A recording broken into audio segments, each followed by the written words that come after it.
Buenas tardes, ingeniero. Nosotros le vamos a hablar sobre la práctica número 3, el manejo del osciloscopio. El grupo está conformado por Ángelo Pozo y mi persona Jorge Lucio.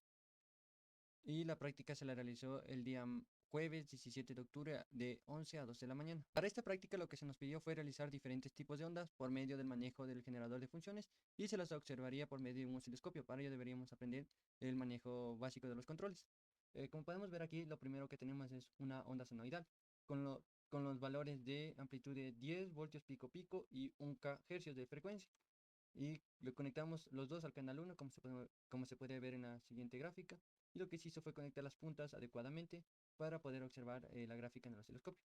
Y en el osciloscopio lo que se podrá ver va a ser los datos medidos que tenemos: voltio pico pico de 10.2 voltios, el voltaje medio de 4.26 milivoltios, el voltaje RMS de 3.56 y también el periodo y la frecuencia. El periodo tenemos de 1000 milisegundos y la frecuencia de 1 kHz.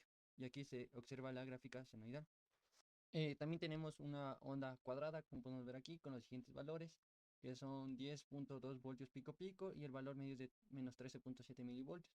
Este valor negativo puede ser debido a la referencia de la Tierra, ya que si en las puntas del osciloscopio cambiamos la polaridad, este valor cambiaría solo el signo, pero seguiría siendo el mismo de 13.7 voltios, sino que en este caso nos da negativo debido a la referencia y cómo están conectadas las ondas.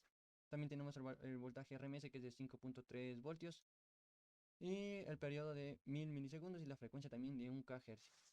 Y por último tenemos lo que es una onda en forma de triángulo con la misma amplitud y la misma frecuencia de 10 voltios pico pico y 1 kHz.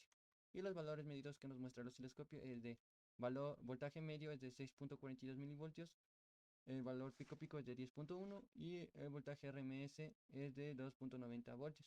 Y aquí el periodo nos muestra de 1002 milisegundos y la frecuencia de 998 kilohercios. Lo que es un valor reducido muy poco al valor que se le puso, lo que no representa cambios muy significativos al rato de mostrar la onda.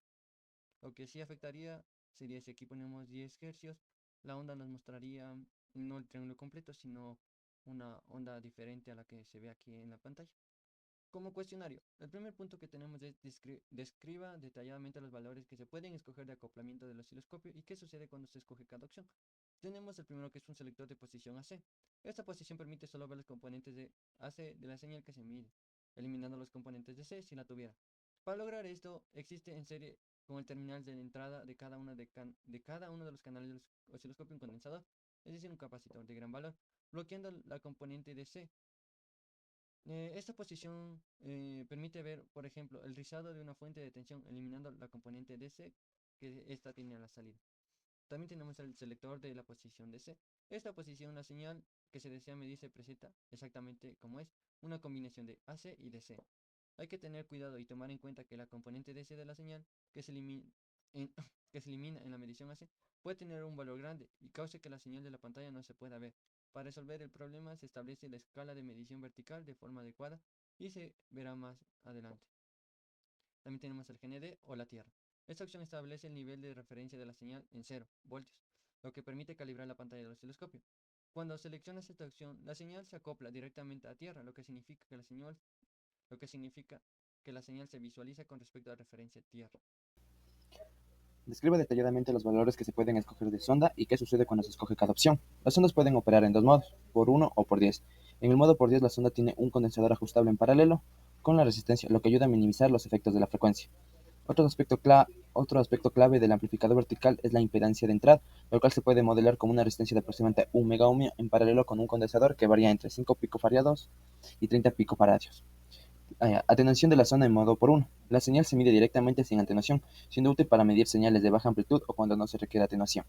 Atenuación de la sonda en modo por 10.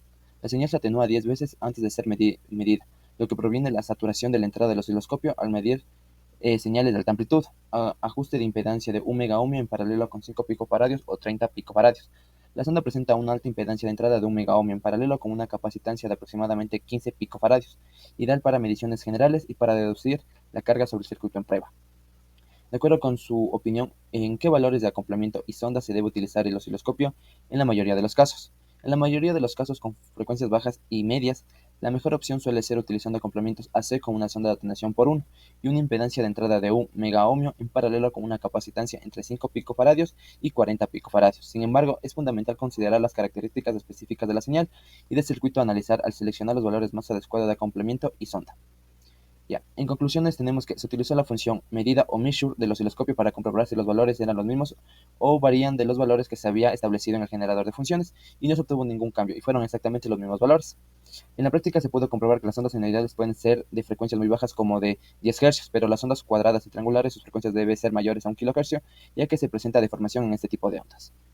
Recomendaciones. Es importante que antes de realizar la práctica del osciloscopio se familiaricen con las funciones básicas y las características por medio del docente para realizar las mediciones críticas, ya que podemos desconfigurar el osciloscopio incluso cambiándole de idioma y así no podríamos ver las medidas que nos muestra. También se recomienda hacer una prueba de continuidad a las puntas, ya que si estas están defectuosas o tienen algún fallo, la onda no nos marcará exactamente, ya que se mostrará con un ruido y eso afectaría mucho en las mediciones.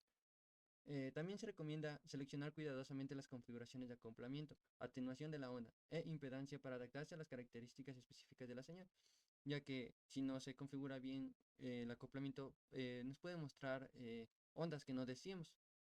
Y por último tenemos las referencias de con las que realizamos el cuestionario.